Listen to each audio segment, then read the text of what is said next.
The Sutton family was the picture of old money perfection. Sunday dinners, matching silverware, and polite smiles for the neighbors.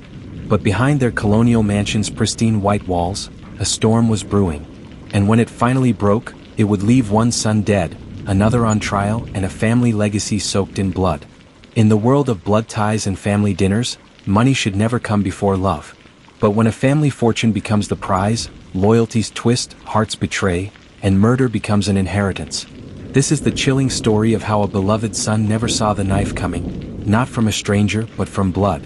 It started like most tragedies do, quietly with no screaming, no sirens. Just a phone call. A 911 dispatcher in Albany, New York picked up the line at 6:42 a.m. on a bitter January morning. The caller, a woman with a shaking voice, said she had found her fiancé lying cold on the study floor. "There's blood everywhere. I think he's not breathing. Oh my God. He's not breathing." The man on the floor was 34-year-old Daniel Sutton. Heir to the multimillion-dollar Sutton real estate fortune, Daniel had been the golden boy, the responsible one. The one who stayed when others left. The one who followed in his father's footsteps, managing the family business with a calm head and a warm smile. And now he was dead. Slumped beside his father's antique desk, a single stab wound to the heart. The home was immaculate. Nothing was stolen. No broken windows. No signs of a break-in. And yet, Daniel Sutton was murdered in what appeared to be a robbery gone wrong, or so it seemed. But the detective assigned to the case, Sergeant Elaine Mercer, wasn't so sure. She'd seen crime scenes like this before, too clean, too perfect. They were staged. Someone wanted this to look like a random act of violence. But nothing about Daniel's life suggested randomness. By mid-morning, the entire Sutton estate was crawling with investigators, reporters, and hushed whispers. Daniel's fiancée, Claire Donnelly, was in shock. She told police she had gone to bed early and didn't hear anything during the night. She'd only discovered the body when she went looking for him before sunrise. Her alibi? Sleep. Alone. She sobbed in front of cameras. "He was the love of my life. We were planning our wedding. I don't understand how this happened." But even her tears didn't stop the rumors from bubbling. Because the truth was, someone stood to gain a lot from Daniel Sutton's death. The Sutton family wasn't just wealthy. They were powerful. Daniel's father, Charles Sutton Sr., had built the real estate empire from the ground up, turning low-income properties into luxury apartments and historic restorations. When he passed from a heart attack 2 years prior, the business went to Daniel, the eldest son, the level-headed one. His younger brother, Alex Sutton, was left with a generous but secondary trust and no say in the company's operations. Family dinners had grown tense. In fact, 2 weeks before Daniel's death, the brothers were seen arguing at a downtown bar. A witness told police it got ugly. Alex stormed out, screaming about being cut out of what's mine. He was drunk, but it sounded serious. But when police questioned Alex, he denied it all. "We were just arguing about renovations. It was nothing." Still, Sergeant Mercer couldn't ignore the motive. With Daniel out of the picture, the succession of the estate became complicated. And then it got more suspicious. 2 days after Daniel's murder, a revised version of Charles Sutton's will surfaced. One Daniel had supposedly been working to finalize. This version named Daniel as sole executor and guardian of the family's holdings, effectively locking out Alex from controlling shares in the company. The revision had not yet been filed. But if Daniel had lived another week, it would have been. And Alex? He would have lost everything. Mercer knew what this looked like. But motives alone don't solve cases. She needed proof. That's when forensics gave her a clue. Blood spatter analysis revealed the trajectory of the stab wound. It was delivered from someone standing at a downward angle. Daniel had been sitting, the killer standing above him. The weapon. A slim, precise blade, possibly from the Sutton's own antique letter opener collection. And it was missing. There were no fingerprints on the desk. No defensive wounds. No signs of a struggle. This wasn't a chaotic, angry act. It was quick, surgical, personal. Claire, still staying at the estate, insisted on helping with funeral arrangements. But Mercer noticed something odd. She always avoided the study. And when Mercer brought up the missing letter opener, Claire froze. I don't know anything about that," she stammered. "We never used them." But Mercer wasn't convinced. As the week unfolded, another piece of the puzzle slid into place: security footage. Although the home's exterior cameras had been mysteriously disabled that night, one interior motion-activated camera in the hallway triggered at 2:11 a.m. A shadow moved toward the study door. The shape was indistinct, tall, hooded, but Mercer noticed something else. A limp. A subtle favoring of the left leg. Alex Sutton had suffered a skiing accident last winter. His gait hadn't fully recovered. Suddenly, the idea of a random intruder was slipping further away. And the family? They were closing ranks. Daniel's mother refused to believe Alex could be involved. They fought, yes, but they were brothers. What? You think he'd kill over money? Mercer didn't answer. Because sometimes blood is just biology. And money? Money turns brothers into strangers. The investigation was far from over. And in the quiet corners of that grand estate, secrets were starting to crack through the polished walls. Daniel Sutton's death wasn't the end of a story, it was the start of a war. One that would rip the Sutton legacy in two. What if the person you trust most knows more than they're saying? What if a single signature, never filed, held the power to expose everything? In the aftermath of Daniel Sutton's murder, every truth uncovered only sharpened the blade. The funeral was held 3 days later, private, quiet, and shrouded in the kind of cold that seemed to follow the Sutton family now. Black limousines lined the circular driveway of the estate, and somber faces passed beneath towering oaks to say goodbye to the heir who never made it to the altar. Claire Donnelly stood front row, dressed in black velvet, her eyes hidden behind dark glasses. She clutched a single white rose and spoke no words. Her grief seemed genuine. But to Sergeant Mercer, genuine wasn't the same as innocent. That morning, Claire had asked Mercer an odd question. If the will wasn't filed, does that mean it's invalid? She quickly brushed it off. I was just wondering, Daniel mentioned something about it before. But Mercer had heard too many just wonderings in her career to ignore the alarm bells. By now, the Sutton estate was more fortress than home. Legal advisors came and went, and the family attorney, Mitchell Reeds, arrived that afternoon with a fireproof briefcase and a tired expression. He had known Charles Sutton Sr. for 30 years, and his loyalty was undeniable. But even he looked nervous when Mercer asked to speak with him privately. Inside the wood-paneled study, where Daniel died, Reeds finally told her the truth. Daniel was planning to cut Alex out of the company. Completely. Not just the trust, he wanted a new clause that barred Alex from using the Sutton name for any business at all. Mercer leaned forward. Why? Reeds sighed. Because Alex was reckless. He'd lost a fortune in crypto investments last year. Tried to leverage Sutton Properties for a side project without telling Daniel. Daniel shut it down. Their relationship never recovered. The more Mercer learned, the clearer the motive became. But still, motive isn't murder. She needed someone who could put Alex at the scene. And right now she didn't have that. Until someone unexpected spoke up. Her name was Sasha Delgado, Daniel's former assistant. She called the precinct the night after the funeral, claiming she had something that couldn't be ignored. Daniel told me to hold something for him. Just in case. At Mercer's request, Sasha brought a sealed envelope to the station. Inside, a USB drive. Encrypted, but Sasha had the passcode.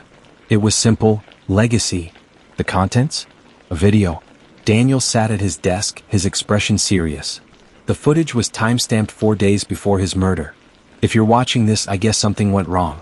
I don't want to believe Alex would ever hurt me. But lately, I don't know. He's been pressuring me, calling at night, showing up drunk, asking about the trust. I told him no.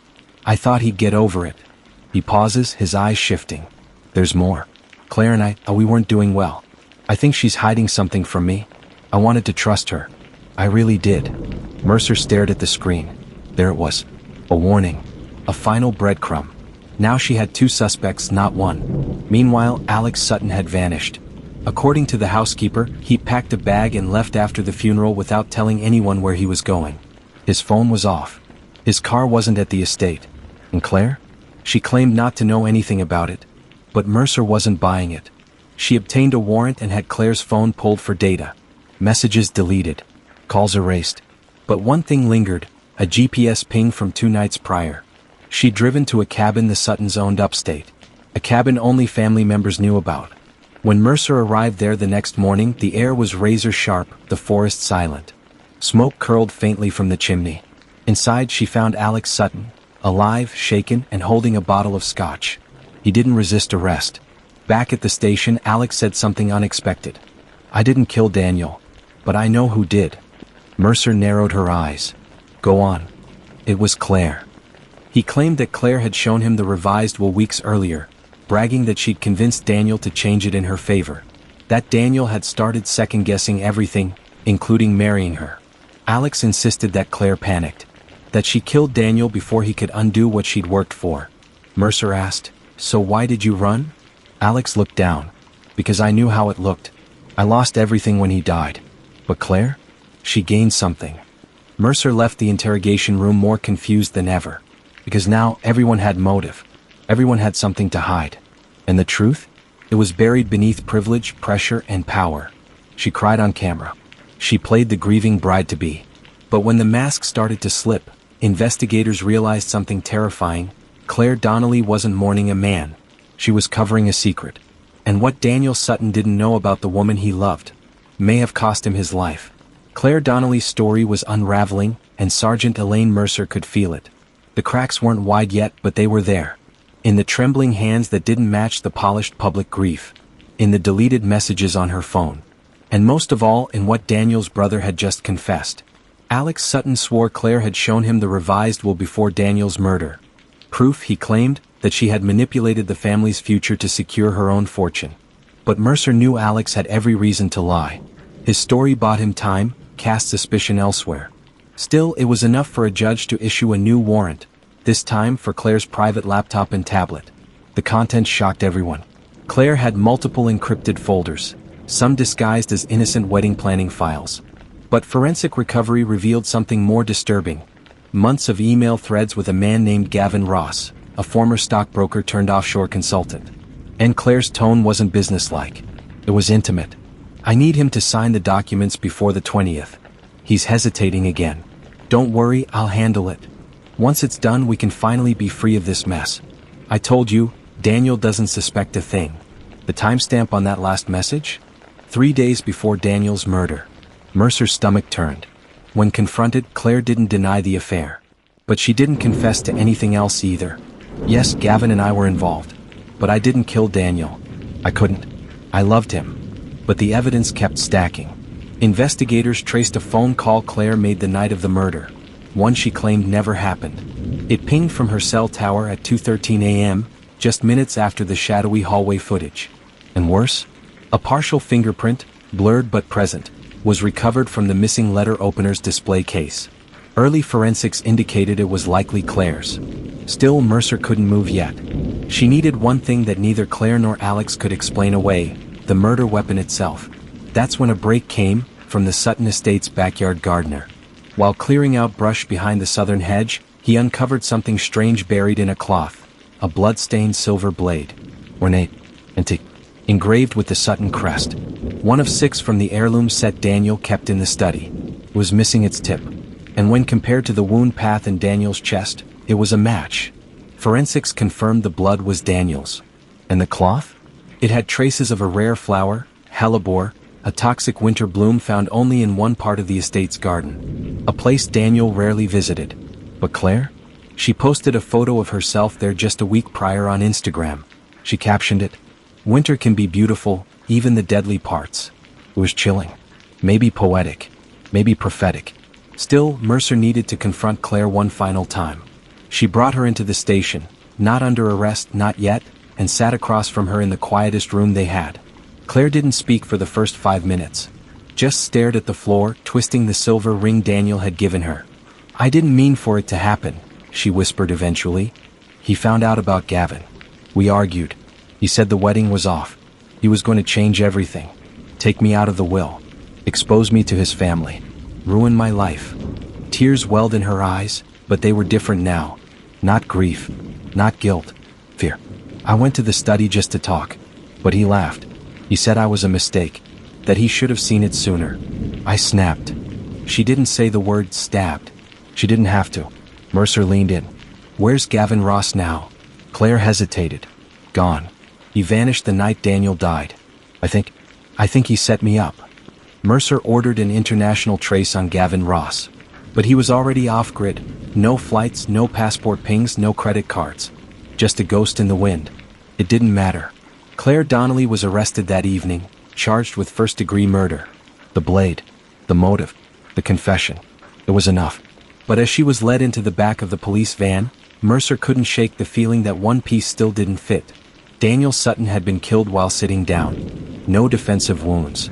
No struggle. It was too calm for a rage killing. Too precise. And in Claire's confession, she never mentioned the knife. They had a confession. A motive.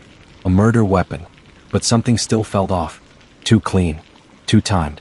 And when the police dug deeper, they found the real mastermind wasn't the woman in cuffs, but the ghost in the background who disappeared before the first question was asked. Claire Donnelly was behind bars, awaiting trial for the murder of Daniel Sutton. The media circus erupted. Black Widow Bride, they called her. Paparazzi staked out the Sutton estate. Family members gave carefully worded statements. And Sergeant Mercer? She wasn't celebrating, because something kept gnawing at her. Claire's confession had been emotional. She admitted the affair, admitted the fight, admitted to being in the room. But what she didn't do, what she couldn't do, was account for the missing time. The exact window when Daniel was killed. According to forensics, Daniel died between 2:05 and 2:15 a.m. Claire's phone pinged at 2:13, leaving the garden. The security footage showed a tall, limping figure approaching the study at 2:11. Claire wasn't tall. She didn't limp. And the shape in the footage wasn't her. Mercer went back to the video, frame by frame. And this time she noticed something else. A faint glint of light near the figure's wrist. A watch, silver, heavy, masculine. Claire didn't wear a watch, but her former lover, Gavin Ross, did. Gavin Ross wasn't just missing, he was erased. No bank activity, no social media, no flight records. But Mercer traced one last signal.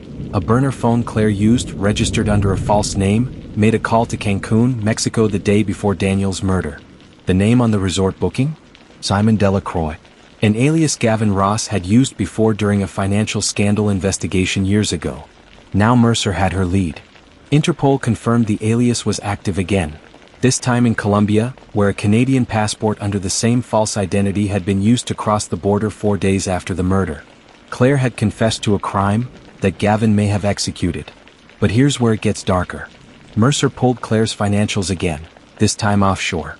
With the help of the IRS, she discovered an unreported account in the Cayman Islands. Deposits came in like clockwork. Small, frequent, clean. But the last 2 deposits, larger, unstructured, had come in from an account tied to a shell company. A shell company once registered to Alex Sutton. That broke the case wide open. Alex had told Mercer that Claire killed Daniel because of the will, that he'd had nothing to do with it. But now it looked like Alex had been paying Claire. Or Gavin. Or both. Mercer requested a subpoena on Alex's financial records. And what she found chilled her. 3 months prior to the murder, Alex had liquidated several personal investments, quietly. And 2 weeks before Daniel's death, he transferred $150,000 to the shell company in question. The memo? Consulting, South Ridge Holdings.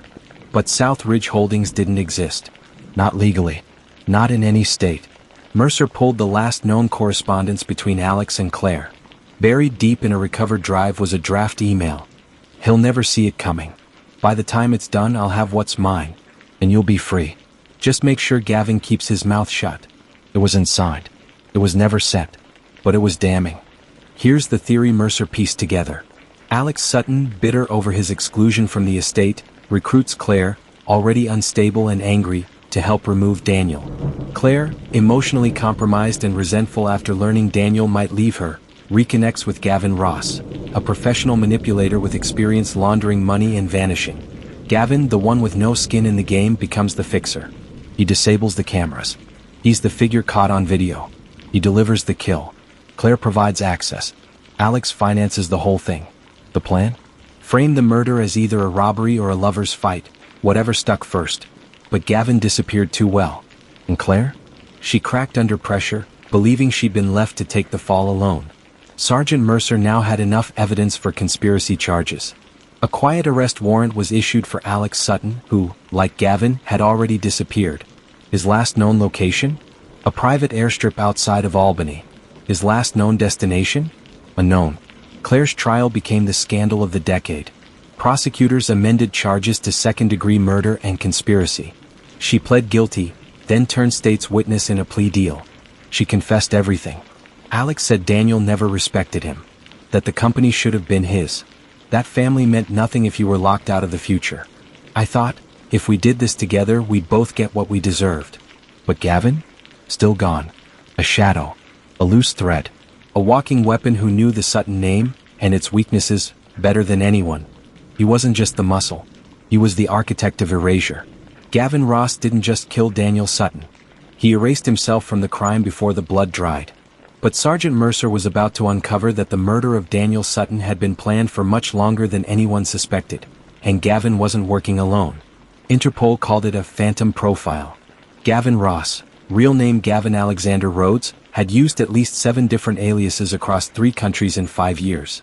A disbarred broker, a suspected corporate saboteur, and a skilled fraud artist, he had disappeared after a whistleblowing scandal in 2019. No convictions. No trace. Until now. Sergeant Elaine Mercer's team worked around the clock, cross-referencing offshore movements and shell companies tied to the Sutton Trust. One connection came back suspicious. A company called Vesper Harbor Logistics, founded in Panama. Digging deeper, Mercer found something chilling. Vesper Harbor had been purchasing digital surveillance equipment, untraceable cell phones, and encrypted communication software, shipped to a New York-based P.O. box leased under yet another alias, Derek Flint. Gavin. Again. Then came the break. A Colombian contact flagged a financial transaction. A luxury condo rental in Cartagena paid in full, 6 months up front, with a deposit that had been funneled through Vesper Harbor. Mercer alerted the DEA task force operating in the region. They moved fast. When they raided the condo, they didn't find Gavin, but they did find what he'd left behind. A burned passport, a laptop with the hard drive removed, and a folder of forged documents, all bearing the Sutton family crest. But the most damning item? A list. Type. Organized. Titled. The Contingency Plan. It outlined 5 stages. Disrupt family trust. Isolate Daniel. Secure access to estate. Remove opposition. Extract and vanish. The name Claire appeared twice. But beside the words final extraction, one name was underlined. Sutton. Changed everything. Gavin hadn't been Alex's pawn. Alex had been Gavin's. Mercer now believed Gavin had been manipulating both Claire and Alex. Feeding them what they wanted to hear, stoking their resentment, exploiting their greed. He had built the plan, timed the kill, and ensured the fallout would fall on someone else. And the ultimate prize? Not money. Power. Gavin had created a backdoor into the Sutton estate's digital infrastructure. The recovered laptop's encrypted contents, eventually cracked by FBI cybercrime, revealed an alarming truth. Gavin had planned to drain the family's off-ledger international accounts. A full digital heist. He just needed Daniel out of the way, and someone else to take the blame. Meanwhile, back in New York, the Sutton matriarch, Evelyn Sutton, had gone silent since the arrests.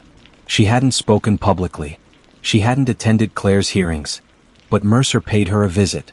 The estate felt colder now. Gutted. Ghostly. Evelyn sat in the same parlor where Daniel used to take business calls. She offered Mercer tea, but her hands trembled slightly as she poured. "I always feared it would come to this," she said quietly. "Charles built something too powerful. Too tempting. And our boys, they were born into a war disguised as a legacy." Mercer asked about Alex. He loved Daniel. But love doesn't survive greed, detective. Especially when it's taught to be quiet.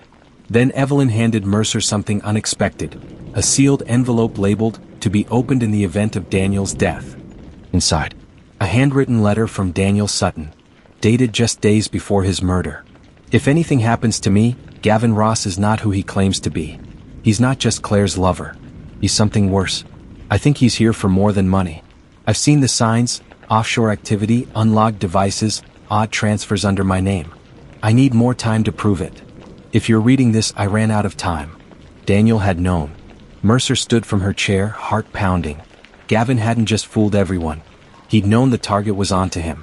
And still he'd struck. Daniel Sutton's murder tore a family apart, exposed a conspiracy, and unleashed a ghost. But in the end, truth isn't justice. And sometimes the person who gets away isn't just the killer. He's the one who planned every move long before the first drop of blood hit the floor. The final report on the Sutton case sat thick on Sergeant Elaine Mercer's desk. Over 600 pages. Dozens of interviews. Multiple subpoenas. The file now bore a red label. Case closed, primary suspect unapprehended. Because Gavin Ross, alias Gavin Rhodes, alias Derek Flint, was still gone. Despite help from Interpol, DEA, and the Financial Crimes Task Force, his trail had gone cold. Every offshore account had been emptied. Every shell company dissolved. He had vanished into the one place law couldn't reach. Silence. But the wreckage he left behind? That was permanent. Claire Donnelly was now serving a 25-year sentence for second-degree murder and conspiracy to commit fraud. She flipped on Alex Sutton in exchange for reduced time and protective custody. Her final statement in court? "I thought I was using him.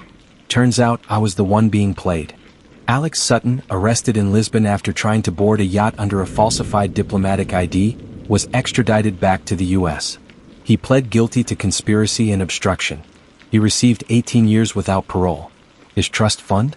His inheritance? Gone. In his last interview before prison, he said only one thing: "I didn't kill Daniel, but I didn't stop it either. That's on me." As for the Sutton estate, the company was dismantled. Evelyn Sutton sold off the majority of their holdings, moved out of the family mansion, and vanished from public life. Rumor had it she retired to a vineyard in southern France. She never gave another interview. But one photo surfaced 6 months later. Evelyn in black, standing over Daniel's grave. No flowers. Just a single white envelope left on the headstone. No one ever knew what was inside. But Sergeant Mercer? She didn't stop digging. Because the one thing that never sat right was this. If Gavin Ross was a ghost, why leave a trail at all? Why let Claire get caught? Why run just before the heist could be completed?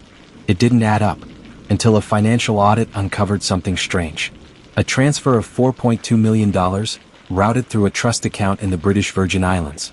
It had been moved just hours after Daniel's murder, not to Gavin Ross, but to a private equity firm. One whose board included a silent investor. An investor who had, until recently, used an alias, but whose real identity was eventually revealed. Charles Sutton Sr. Dead for 2 years. Or so everyone thought. Mercer nearly dropped the file when the forensic accountant explained the routing. Charles Sutton Sr. had been diagnosed with heart complications, yes, but there had been no autopsy. The funeral had been closed casket. The death certificate filed by a private family doctor, who died of a stroke 6 months later. The body had never been formally identified. What? Because Charles Sutton may have faked his death. And if that was true, everything changed. Here's what Mercer reconstructed. In the final year of his life, Charles Sutton discovered Alex's mismanagement. He feared the empire would collapse after his death. So he reached out to someone he trusted in a different way, Gavin Ross, a former consultant from a past land deal. Ruthless, calculating, invisible. Together they hatched a plan.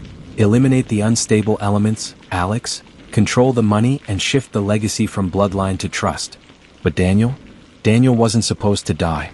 He was loyal, stable. The heir Charles had wanted. Gavin went off script. And Charles? If he was alive, he never came forward. The theory could never be proven. No one ever saw him again. But the final wire transfer into the Virgin Islands account? It bore one last cryptic note. Legacy protected. Damage contained. Sergeant Mercer closed the case a year later. But sometimes, late at night, she replays Daniel's warning. If you're reading this, I ran out of time. Because in the end, Daniel Sutton didn't die because he was careless. He died because he stood in the way. Not of a jealous lover. Not even a greedy brother. But of a father's final, brutal idea of control. A family fortune. A missing killer. And a truth buried deeper than the grave. Heir to Murder wasn't just about betrayal. It was about blood turning cold for power. If you found the story as chilling as we did, don't forget to hit that subscribe button, give it a like, and drop your theories in the comments. Was Charles Sutton really dead? Or did he orchestrate it all from the shadows? Stay tuned for more real crimes that sound too twisted to be fiction.